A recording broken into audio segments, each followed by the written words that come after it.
The head of the Pentagon is threatening Iran with incredible barrages in the coming days. In addition, the Americans admit they need Ukraine's help in fighting Iranian drones. That's how things have turned out. In addition, Australia is sending troops to protect the Emirates, and Russia is trying to create a 20-kilometer buffer zone along the border of Sumy and Kharkiv regions. Ukraine will receive 35 missiles from Germany, Patriot, and much more, including Z-Wining, which deserves your attention. We'll discuss it today. I'm Alexander Prepodobny, and we're starting.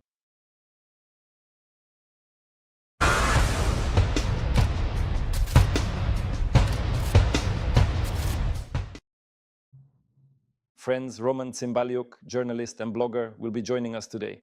Roma, hello, as always, we're glad to see you. Roman is appearing on our screens. But before we start discussing everything in detail, let's watch a short segment. Our colleagues have put together a digest of the most important events. Let's go. US President Donald Trump had his first phone conversation this year with Russian dictator Vladimir Putin. According to Reuters, they discussed the situation in the Middle East and Russia's war against Ukraine. Trump said that Putin expressed a desire to help with the Iran conflict, but the President of the United States advised the Russian president to end the war in Ukraine first. It would actually be much more helpful if you could finally bring an end to the ongoing war between Ukraine and Russia. That would be much more useful. Kremlin spokesperson Dmitry Peskov commented on the phone conversation between Putin and Trump. According to him, during the conversation, the American president did not put forward any new conditions for a ceasefire in Ukraine. Meanwhile, it became known that in Russia, no. The United States of America has acknowledged that it needs Ukrainian experience in intercepting Iranian drones to protect its bases in the Middle East. Axios reports that Ukraine offered to share its advanced technologies with the White House 7 months ago. But at that specific time, Washington ultimately chose to reject the proposal. Now, according to the publication's sources, American officials admit that this was a serious tactical mistake. The conflict around Iran is becoming increasingly intense. Despite Trump's hopes for the imminent capitulation of the Iranian authorities, Iran's Foreign Minister Abbas Araghchi stated that Tehran not only does not intend to surrender, but also has no plans to stop the attacks. Moreover, he refuses to negotiate with the United States. After all, according to him, Iran has had a very bitter experience in dealing with the American side.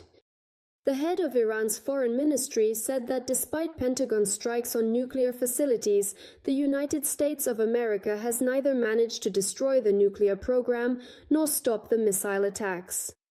He also threatened that Tehran is ready to continue the attacks for as long as necessary. So Roman Tsymbalyuk is joining our broadcast. Roma, hello again, we're glad to see you. So let's start with this piece of news. What could this call from Trump to Putin have meant? Perhaps Donald Trump finally sternly reprimanded the Russian president for sharing sensitive strategic intelligence with Iran. Or, as is usually the case, does he simply want to preserve his exceptionally close personal relations with Vladimir Putin? Just in case you know. Hello. Well, first of all, they haven't spoken in a long time.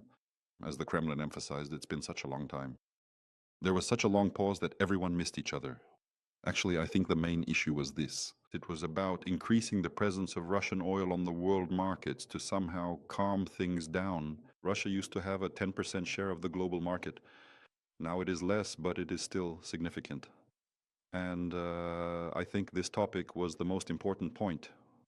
Because one might assume that Trump asked Putin for some kind of mediation in Iran, or specifically with Iran. This scenario is highly unlikely, and if the American administration were to formally address this specific issue, then that would be a matter in itself. A complete fiasco. They started bombing specifically so as not to consult with anyone and not to take into account the interests of the Russian Federation. Therefore, I don't think there can be any fundamental decisions here, to be honest. And even regarding the subject of oil, as soon as there is completely unimpeded passage through the Hormuz Strait, anyone who has actually seen the exit from the Persian Gulf knows, in general, it's not exactly a bottleneck, but it is certainly quite a bit narrower than in most other places. So therefore, there will be even less sense in involving Putin. So they talked and talked. As for Ukraine, I don't see anything new at all. Even these trilateral negotiations have been postponed because, as it turned out, everyone is busy. I think we should just emphasize publicly, especially in front of the Americans, that we are actually shooting down those Shaheds that are attacking the United States as allies. And the Shaheds are exactly the same as the ones Putin is launching. Well, basically, that's enough to understand who's on whose side here, if anything happens. Roma, let's also discuss Iran. It seems like they're ready to continue the strikes. They're stating this very confidently. Specifically, the head of the foreign ministry is saying directly from Tehran that they intend not to stop the attacks. What could Putin offer, in your opinion, including here to Trump? What kind of influence could he have on the course of this war? Apart from, of course, discussing the price of oil. Obviously, that's the top priority. Oil, gas, all the peaceful economies, people live there, but still. Yeah, I really don't see anything at all. What could they even do? From time to time, propagandists there speculate, saying maybe we should deploy missile defense systems in Iran. Go ahead, deploy them. You can take them from Bryansk, or maybe you already have, judging by the recent strike on Bryansk. So, honestly, I don't see any real power in the Russian Federation in this situation. And to expect that this situation will change for the Russian Federation after a single phone call with Trump, that's not a given. Basically, Russia is not a real player in this region right now. For them, the Donetsk region is of much greater strategic importance, and maybe something else they have conceived within their own imaginations. But in all other parts of the world, it is simply the gradual and steady diminishing of Russia's political influence. So, well, they've had their talks now. From the press releases, we only see generic statements. It's unlikely that Putin can somehow contribute to winding down the nuclear program, especially considering, with a high probability, either partially or fully, Russia itself is, as we might say, actively involved in the ongoing life of Iran's nuclear program, so it is quite possible that some specific local issues were discussed in their discussion, but I personally do not see any major fundamental matters being settled here. We pay such close attention to this interaction simply because Donald Trump is the only Western leader who genuinely seems to enjoy sitting down to chat with Vladimir Putin. Well, Trump said that Putin would be better off stopping the war in Ukraine than helping Iran with intelligence or anything else. Well, that's a strange comparison in general, but it doesn't matter. How do you interpret this? Peskov said that they did not discuss the issue of a ceasefire in Ukraine.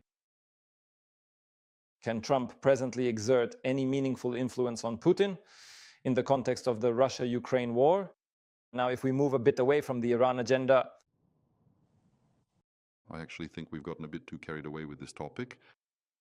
A spruced up Bryansk, in my opinion, is still more interesting, especially when it comes to the factories there that it manufactures microchips for virtually the entire Russian military-industrial complex, and then 5 Ukrainian missiles hit it. In my opinion, that's actually a top news story, especially when it comes to Bryansk, especially considering that they want to create a buffer zone there. They want a buffer zone, and then something like this happens.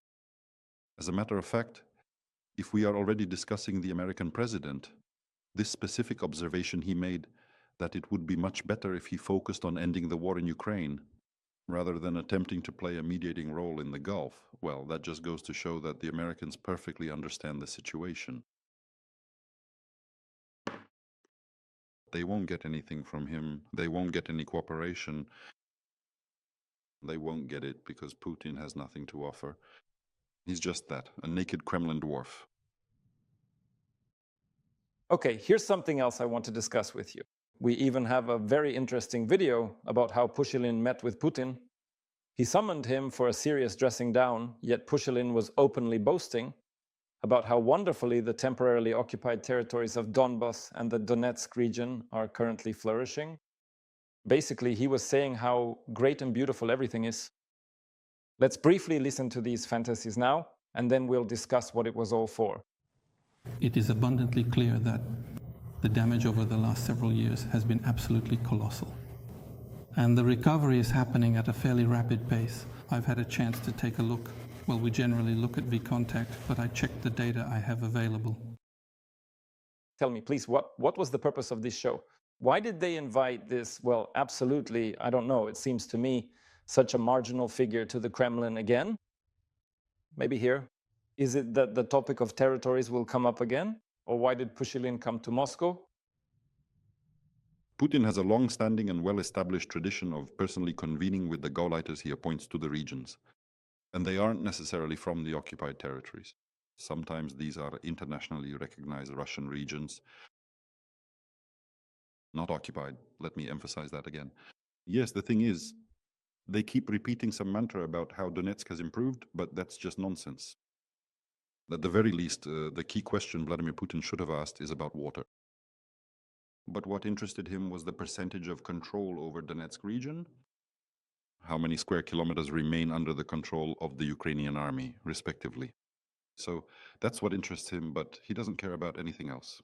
And he also promised some Russian jerk an order, which is some kind of special state award, because in Putin's own opinion, and in the personal opinion of that idiot, he is a hero. So I really do not see anything in this whole situation at all. Let's be honest. The war goes on. The vast territory that currently remains under Ukraine's control is not restricted in any way by any territorial issues. If we manage to turn a piece of Russian territory into a buffer zone, then that's how it will be. So these mantras about them supposedly rebuilding something there, well, once again, they'll just show it on TV. Like wherever Putin is, something is always being rebuilt. But who brought this destruction?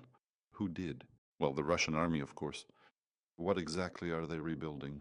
So the cities that were destroyed and captured after 2022, to be honest, it's not just that no one is rebuilding anything, they're not even planning to do it. So, well, yeah, they looked at the old man once again, just to make sure the old man doesn't die. That's probably all there is to it. So Donald Trump, with just one statement that the war in Iran would end within a week, once again drove down the price of oil. Putin was already rubbing his hands together, but it's still too early to celebrate. In the context of, temporarily forgetting about Ukraine, I think that's a rather dangerous situation. We have to say that Ukraine will receive a new batch of missiles, the Patriot missile defense system, right here in Germany. Unfortunately, it is only 35 missiles, not the 600, like America deployed in the first week of this conflict against Iran. But nevertheless, from what you observe on the ground, have Europeans managed to keep their focus on Ukraine without switching completely to the Middle East? I'm not even sure that we need to draw such comparisons here. When we look at these kinds of historical parallels, the situation is not simply measured by the total number of publications. That is exactly what political teams are for. Extensive administrative offices that can handle several complex tasks all at once. That is, when it comes to aid for Ukraine, Europe's position remains unchanged, and the volume and scale of this military and financial assistance are also unchanged. So attention, here's the question. Should we be upset because Iran, Russia's ally, is being bombed and there is less written about us? I think we need to focus on the substance of these negotiations and so on. There are no negotiations as such. We are receiving assistance. Who has switched their focus? No one has switched anything. Moreover, by all indications, this is a story that is far too painful for the world. War and blockade. Accordingly, the export of petroleum products is unlikely to last very long. That's why oil, as it has risen, will fall again. To be honest, I'm not really worried here at all, because if the price actually drops down to $30 per barrel, after Trump's words that the war will end soon, it only shows that this is an absolutely speculative story. That's how it seems to me. So we don't need to interrupt anything. We've seen this before. It happened with Venezuela and with Syria as well. And when Israel entered into its wars with terrorists in neighboring countries, it was always the same. This fear that everyone will forget about us. I think it would be better if everyone did forget about us, as long as they don't skimp on the missiles. And then when they remember, everyone will be surprised by the Ukrainian flag over Moscow. Tell me, please, in the context of Ukraine not forgetting, is it strikes on the territory of the Russian Federation, primarily on military targets and oil facilities? There's no point in hiding it. I want to bring up Bryansk, which you mentioned today. Let me remind our audience that there were some very successful strikes on Bryansk. There was a microelectronics plant there called the Kremlin L Group. According to local social media, about 11 explosions were heard in the city shortly before the strike. By the way, the regional governor warned about a missile threat. So Bryansk is on the line, as you like to say. Roma, how important and essential is it right now to maintain this intensity of strikes on Russia? And from your perspective, since you're monitoring this, how is the Z propaganda reacting? Do they even mention it at all? Or has everyone already gotten used to it? To the fact that the border region is simply burning? They're coming to a strange and very unpleasant conclusion. We must recognize that the situation both at the front lines and, accordingly, the depth of strikes on Russian cities can change rapidly. After all, the Bryansk region is still not the same as Belgorod. It is located a bit farther away, so I think this development is very, very cool and is very promising for the future. That is what the Bolo people are writing about. Regarding these ongoing military invasions, it seems the invasion is gradually losing its meaning and purpose. People are spending huge sums of money, significant finances are being wasted, countless lives are being ruined, and no one really sees any particular prospects in this. And this is the key point in this entire story. Let's get back to the situation in Moscow for a moment. There is a fundamentally important region that for some reason has not yet really felt the impact of the war, and the movement of Vladimir Putin. Nevertheless, I read that in Moscow there are problems with communication. Local telegram channels report that it's already the 5th day. And in some districts, a bit farther from the city center, mobile internet is only partially working at all. So let's put it this way. It's hardly possible to order something or call for something if you want to. On some metro lines, they've even introduced a so-called whitelist. That is, these are websites and resources that are approved, as I understand it, by Roskomnadzor. Tell me, please, these white and black lists, what are they a continuation of? Is this an attempt to block all external resources in general, or is it just, business as usual for Russian propaganda? I just suddenly remembered once President Vladimir Putin had a phrase exactly like that. He was commenting on the protests in Paris and said, "What do you want? Do you want it to be like in France?" So regarding Russia, I want to say, you wanted it like in Iran? Well, now you've got it like in Iran. There are even frequent missile strikes occurring there now. And in this specific case, Bryansk can confidently apply for a formal sister city relationship with Tehran. Maybe they should find a much smaller town instead. There are actually a lot of different locations there currently being bombed by the Americans and Israelis. So yes, it seems Bryansk and Tehran are truly sister cities. Probably. That's what it looks like. By the way, it's the same in Iran. For the past 9 days, there has been no internet. So that absolutely no one at all can say or show anything and so on. But this is a clear example of states that are rapidly collapsing and failing, destructive states. Essentially, their primary and fundamental objective is to make their own citizens suffer first and foremost, as well as those around them. So here, there are absolutely no contradictions. It's a very common general trend to build a wall around. It is actually the nation of Russia that we are discussing. Let's talk about Russia's money, but of course we're not going to study macro indicators, but let's say we'll use them as a starting point. Here's what is being proposed. The deficit of Russia's federal budget for the first 2 months has almost reached the annual forecast. It has increased to 3.5 trillion rubles, or 1.5% of GDP. Due to increased spending in February and the continued decline in oil and gas revenues, by the way, they keep falling despite the global oil price, which is also important for our viewers to understand. Overall, the hole in the treasury has exceeded last year's figure for the same period by almost a third, or 1 trillion rubles. What do you think about the financial resources that the Kremlin actually has at its disposal? Let's try to make some forecasts, or based on Putin's recent political statements, determine for ourselves just how resilient and stable the Russian economy really is right now. First of all, Putin hasn't been making any political statements, not at all lately. In other words, he's been entirely and completely silent. And I think this silence, because they're keeping it so that the next time he appears, I'm not saying it will be next time, but the groundwork is being laid for him to say, we've already defeated everyone here, everything is fine, it's over, the special military operation is finished. well, let's move to political and diplomatic options.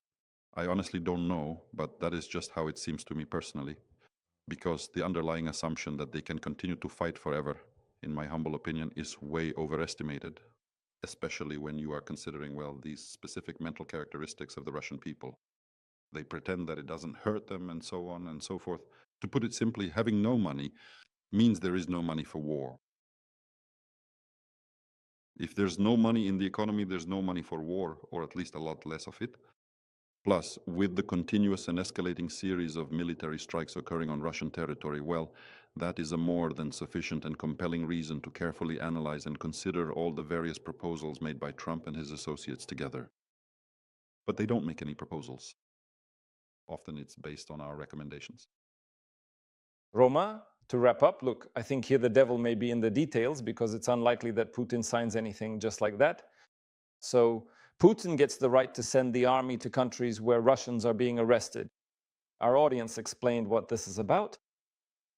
The so-called Government Commission on Legislative Activities has approved a draft amendment that will expand President Putin's powers to send the army for operations in foreign countries. According to the bill, from now on, Putin will be able to use the armed forces extraterritorially to protect Russian citizens in the event of their arrest, detention, criminal or other prosecution by authorities or courts that the Russian Federation does not recognize. In other words, they are supposedly, in quotes, granted authority without the participation of the Russian Federation. So honestly, what is this really about? What do you think? Why this legitimization? Why is this being done? Is he really planning to send something or not? I think if they want to send something, they just do it. It's a dictatorship, after all. All the decisions there are purely formal. That's what private military companies are for. Well, maybe not are, but were. Accordingly, Russian special services have the legal right to operate abroad. Well, here we're talking specifically about army units. Well, it is possible that... Does Putin think he needs this option in case he is eventually kidnapped and sent to The Hague? He would be facing that warrant from the International Criminal Court, where they have been waiting for him for a very long time now, along with Igor Girkin, who is yet another so-called Russian hero. But if I try to summarize this complex situation in some way, I honestly do not see anything significant in these recent changes to the legislative framework in Russia. There are no hints of any, let's say, adjustments to the Reich. Well, yes, they're tightening something up over there, but in fact, they've already been doing this for quite a while, and everyone knows it, no matter how they write it and what does it matter to us. We're only interested in the realities. No, we understand perfectly well that we're in a situation where practice is ahead of theory. Just briefly, what do you think? Is this some kind of trolling threat to Western countries again? They'll read this news, won't they? They understand who this is aimed at, don't they? We're in such a situation that for those who understand and those who don't, let me say one thing. If you see a Russian soldier on your territory, shoot to kill. That is the end of it. The entire justification for his actions, why he came on leave, listening to what his heart was telling him and so on, that is all secondary. The main thing is that he's here. And since he's not in Russia, he must be eliminated. Everything else is just talk. Talk and all these Reich games. We don't play those games. Thank you so much. Roman Tsymbalyuk was with us today on the project In the Crosshairs.